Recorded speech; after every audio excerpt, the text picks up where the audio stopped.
Dozens of strikes have followed the one you just saw, killing more than 80 people.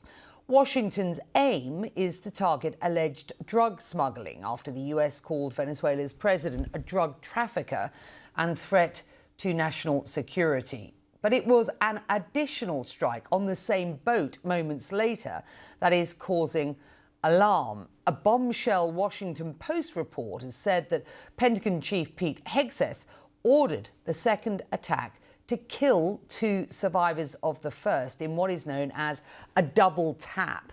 Lawmakers on both sides are now demanding answers, with some saying it could be a war crime. Both Hegseth and the White House are appearing to shift responsibility for the strike on the military commander overseeing them. Secretary Hegseth authorized Admiral Bradley to conduct these kinetic strikes. Admiral Bradley worked well within his authority and the law, directing the engagement to ensure the boat was destroyed and the threat to the United States of America was eliminated.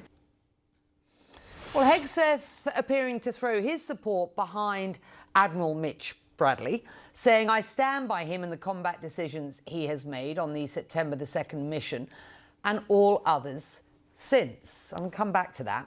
Our next guest is echoing concerns about that follow-up strike, or that double tap, being a potential crime against humanity. The founding chief prosecutor of the International Criminal Court, Luis Moreno Ocampo, told BBC News, quote, "These are criminals, not soldiers. Criminals are civilians. They are criminals, and we should do better at investigating them, prosecuting them and controlling them, but not killing people," he said. And Luis Moreno Ocampo joins me now. It's good to have you, sir. There are so many layers here. I want to start with the big picture of this broad campaign by the US against these drug boats, alleged drug boats. The Trump administration declared the cartel Tren del Agua as a terrorist organization to justify this, quote, war on drugs as a war on terror. Is there any legal merit to the argument that these are terrorists and this is a, quote, war? Well, it's highly disputed. It's not outside the US. All the American military lawyers are against this idea. It's very clear. These are criminals, but they are not combatants. That's why they should be prosecuted. They could be arrested.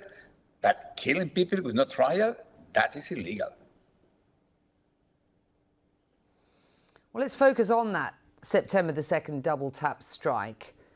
What is your reaction to the US move to then kill the 2 survivors of the first? Well, the first reaction is the first killing is also illegal, because if they are not combatants and they are civilians, they cannot be killed. Assuming President Trump is right, assuming he has the right to kill drug dealers, the second shooting look illegal in terms of as a war crime. It's a war crime. Why? Because these people are defenseless. They are not more a threat to US. The boat was destroyed. They were almost surviving there. You could, in normal war operation, you cannot kill them. And that's why it's against the basic rules the US legal military lawyers are saying. So you're suggesting this could be a war,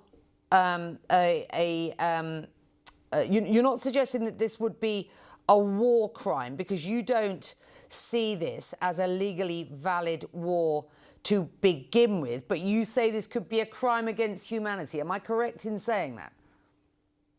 Exactly. Because if there is they are criminals, a systematic attack against civilians, and criminals are civilians, is a crime against humanity. Imagine alternative. If this is a war, the second shooting is also illegal. The problem I see in this case is the generals, the admirals, cannot oppose Mr. the Secretary of Defense. So that's a problem in the US now. There is no check and balance. No military officer would oppose the Secretary of Defense or Secretary of War now. Order, instructions. That's a problem. No one can stop them. So it is worth noting that the ICC, which of course you were a founding member of, has no jurisdiction over the United States. So in reaction to your comments calling this US campaign a crime against humanity, the White House has accused the ICC of being a biased, unserious entity.